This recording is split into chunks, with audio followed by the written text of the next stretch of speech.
j'ai bien compris que ça n'avait pas sa place, l'éducation à la sexualité, mais on va être obligé de faire avec, parce que l'éducation nationale ne reculera pas devant cette priorité qui s'en est faite. Jamais, jamais nous ne nommons ni d'établissement, ni d'intervenant. On s'oppose à l'éducation à la sexualité. C'est ce qu'on dit dans notre rapport, c'est très clair, c'est-à-dire qu'on considère qu'il n'y a pas d'éducation à la sexualité, il n'y a pas d'éducation à la sexualité à avoir dans le cadre d'une institution scolaire qui a autorité sur les enfants, et que malgré tout, puisqu'il y a une loi aujourd'hui qui l'encadre, eh bien nous devons protéger au maximum les enfants dans ce cadre d'obligation de séances qui se tiennent, malgré qu'on y soit opposé. Protéger au maximum les mineurs, ne serait-ce pas abroger cette loi ? Ces déclarations nous semblent confuses et contradictoires, défaitistes et démobilisantes. Manifeste-t-elle une volonté de supprimer l'éducation à la sexualité ou bien au contraire de la rendre possible? Ne participe-t-elle pas à la fabrique du consentement?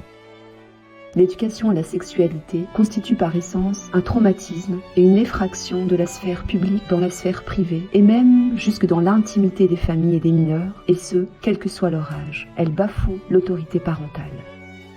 Nous exigeons la suppression de l'éducation à la sexualité dans sa totalité et pour tous les mineurs, à l'exception de l'enseignement scientifique de la biologie, dispensé à partir de la classe de 3e. et donc L'abrogation de l'article L312-16 du Code de l'éducation imposant ces séances.